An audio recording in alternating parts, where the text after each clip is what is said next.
Indonesia memang benar-benar negara kepulauan terbesar di dunia. Di antara ribuan pulau-pulau yang membentuk negeri ini, masih banyak sekali gugusan-gugusan pulau kecil yang nyaris tak pernah dikenal oleh sebagian besar masyarakat Indonesia.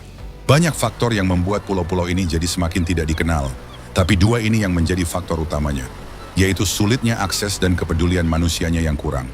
Di sini, negara yang indah dan kaya pun terasa seperti tiada arti, apalagi di zaman saat ini. Dan di antara banyaknya gugusan pulau-pulau ini, ada salah satu gugusan yang memang benar-benar bukan jarang dikenal lagi.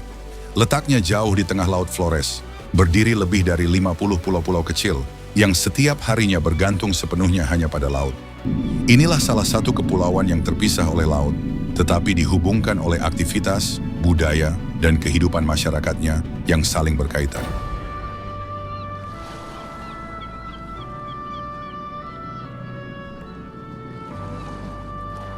Kalian tahu, inilah Kepulauan Tengah.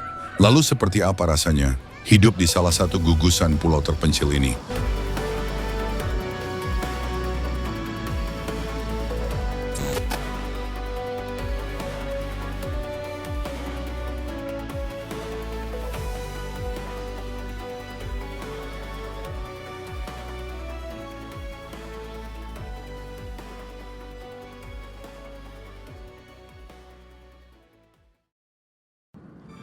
Setelah melewati pesisir barat daya Sulawesi Selatan, hamparan Laut Flores membentang luas hingga ke Cakrawala.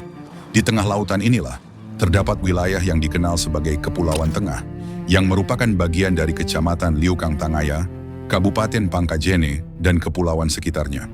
Kawasan ini terdiri dari puluhan pulau-pulau kecil, sebagian besarnya hanya berupa batu karang, yang tersebar berjauhan di atas laut. Namun dalam ekspedisi kali ini, kita hanya akan memusatkan perjalanan pada 3 pulau utamanya saja, yang saling terhubung dalam kehidupan sehari-hari masyarakatnya, yaitu Pulau Sailus Kecil, Pulau Sailus Besar, dan Pulau Satanger. 3 pulau yang mungkin belum banyak dikenal masyarakat Indonesia itu sendiri, tetapi menyimpan kisah yang layak untuk dipahami kita semua. Ketiga pulau ini berada sangat jauh dari daratan utama Sulawesi, meskipun masih bagian dari Sulawesi. Namun faktanya, pulau-pulau ini jauh lebih dekat dengan daratan Bali dan Nusa Tenggara Barat. Letaknya yang sangat terpencil, menjadikan laut bukan sekedar pemandangan semata, tetapi satu-satunya jalur penghubung utama bagi masyarakat yang tinggal di sana. Dari sinilah orang-orang bepergian, berdagang, bersekolah, hingga memperoleh berbagai kebutuhan hidup lainnya.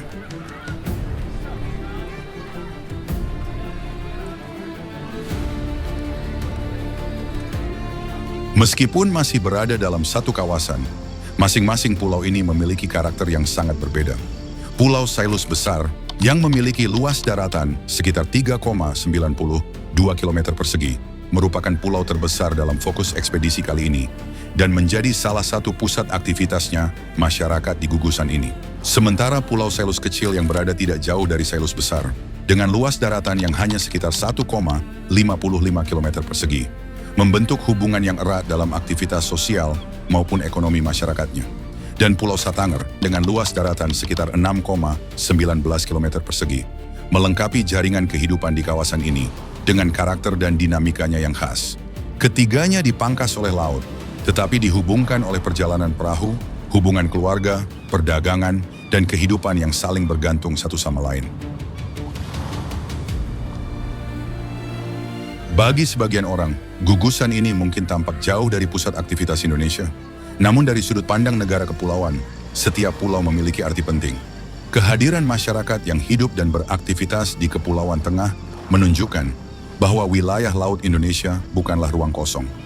Pulau-pulau kecil seperti Sailus Besar, Sailus Kecil, dan Satanger merupakan bagian dari jaringan kepulauan yang memperkaya wajah maritim Indonesia.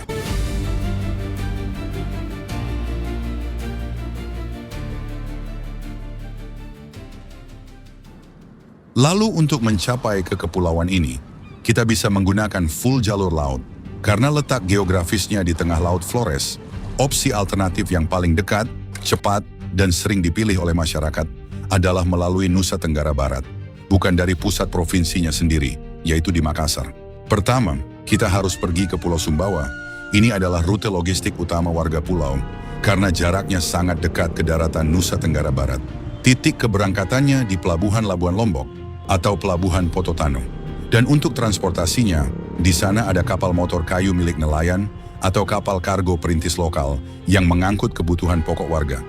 Jika mengambil rute ini, kita akan menghabiskan waktu tempuh kurang lebih sekitar 6 hingga 10 jam, tergantung kondisi ombak dan cuaca.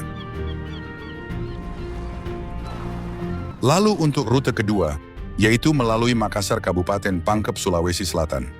Jalur ini merupakan jalur domestik administratif resmi, namun membutuhkan waktu yang sangat lama. Titik keberangkatannya di Pelabuhan Pautere, atau bisa juga di Pelabuhan Macinibaji. Untuk transportasinya ada kapal perintis KM Sabuk Nusantara, yang dioperasikan oleh Pelni. Dan ada juga kapal motor kayu berukuran besar, seperti Finisi Barang yang menuju Liukang Tangaya.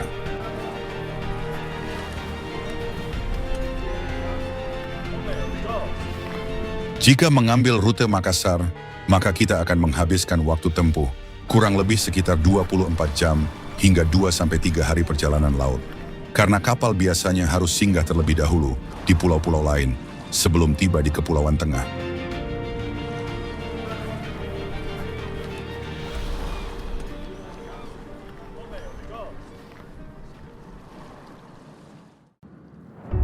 Jika alam menjadi panggung utama di gugusan ini, maka manusialah yang menghidupkannya.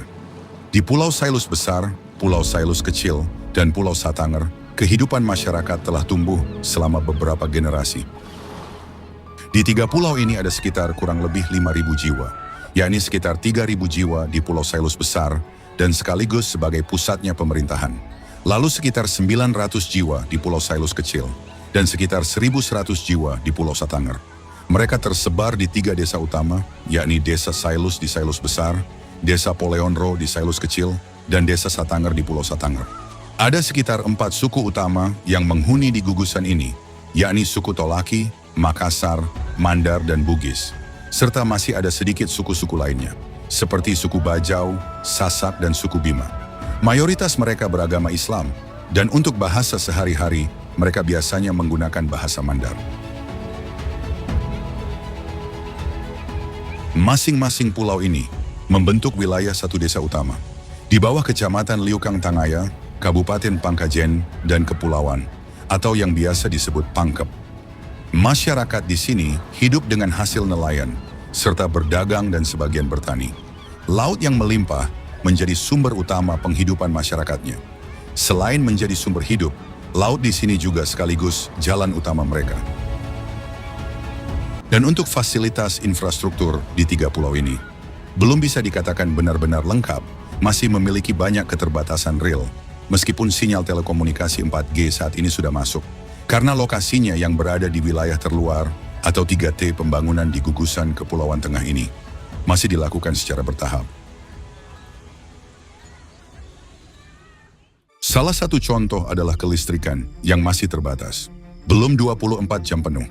Berbeda dengan kota besar, pasokan listrik di pulau-pulau ini sebagian besar belum menyala full 24 jam. Sistem pembangkitnya masih mengandalkan pembangkit listrik tenaga diesel swadaya atau bantuan dari PLN wilayah, yang umumnya hanya menyala pada malam hari, sekitar pukul 18.00 sampai 23 atau jam 6 waktu Indonesia Tengah. Dan untuk solusinya, sebagian warga yang mampu mulai memanfaatkan panel surya mandiri secara terbatas untuk kebutuhan listrik di siang hari.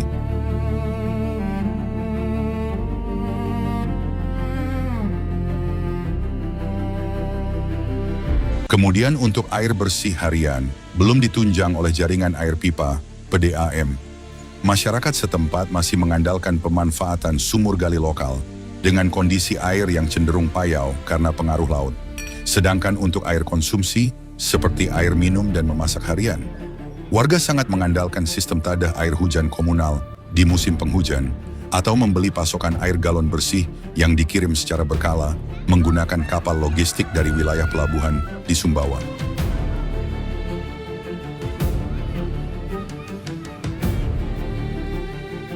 Dan untuk fasilitas kesehatan, untungnya di sini sudah tersedia puskesmas dan rumah sakit yang layanan vaskesnya masih terus ditingkatkan. Lalu untuk pendidikan, sebagai pulau terluar dan kecil bisa dibilang lengkap. Untuk tingkat pendidikan, Saat ini sudah ada dari tingkat dasar sampai tingkat menengah ke atas, serta semua tunjangan fasilitasnya masih terus ditingkatkan secara bertahap. Yang masih kurang, mungkin dari segi bantuan barang logistik dari luar, yang masih cenderung jarang dan lama.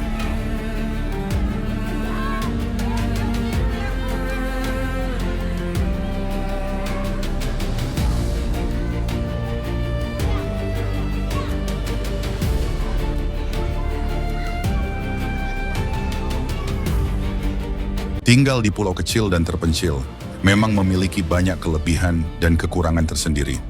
Laut yang indah dan kaya, lingkungan yang tenang dan ikatan sosial yang kuat menjadi bagian dari kehidupan sehari-harinya. Namun di balik semua itu, tentu harus dibayar mahal dengan tantangan yang tidak selalu terlihat.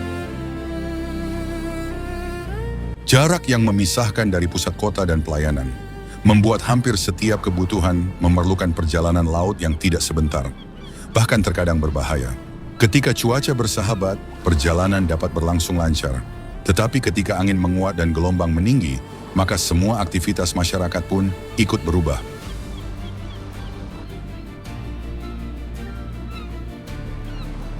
Untuk dukungan Anda terhadap channel ini, bisa dengan cara like, share, dan subscribe. Atau bisa juga melalui link yang ada di dalam deskripsi video ini. Terima kasih sudah menonton, sampai jumpa di video selanjutnya.